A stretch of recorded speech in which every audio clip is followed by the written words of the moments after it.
Not everyone in suburbia like is down with this much kind of look, this much like intensity coming at them.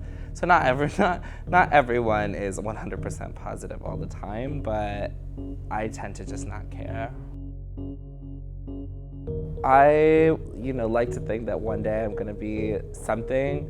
So even though I know I'm not at that point yet, I still carry myself as though I was, or treat myself that way, but I'm still, I'm not so oblivious to the fact that I am not at that point yet.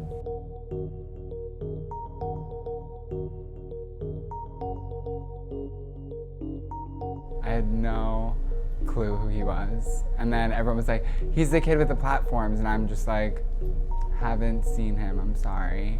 And when I met him, it was just kind of like, we clicked.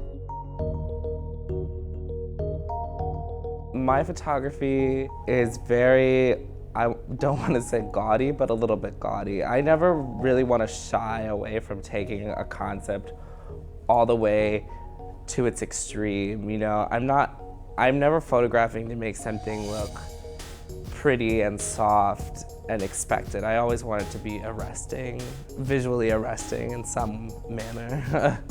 What he does is very, very creative, and everyone's different and everyone has their own opinion, but like me as a dancer, I have to have reasoning and meaning behind what I photograph, and it has to be an original concept, and I think he does those same things. He has a common goal that he's gonna work towards, and he's willing to do whatever it takes.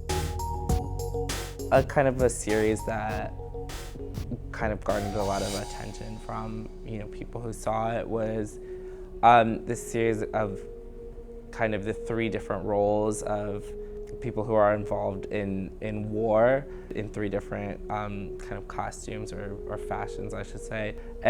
One is the role of the military power, one as the role of just the civilian, and one is the role of kind of the victim of whatever war was perpetrated on them. They're very hyper stylized, and if you saw any 3 of them individually, you might not necessarily garner that theme as a whole. My photography and my fashion are intertwined, but they are very separate entities in their own. My personal style is more for me than it is for my audience, versus my photography, which is more for my audience. I don't really dress the way I dress for other people. I dress that way for myself. The minute anyone comes at me and says, you can't do this, or why are you doing that, or questions me, that just makes me want to do it even more, do it harder, be weirder, higher shoes, blonder hair, whatever the case may be. Being friends with Justin, I just think at the end of the day, just like him, you just have to take risks and not be afraid, just be who you want to be, because clearly it's better than everybody else.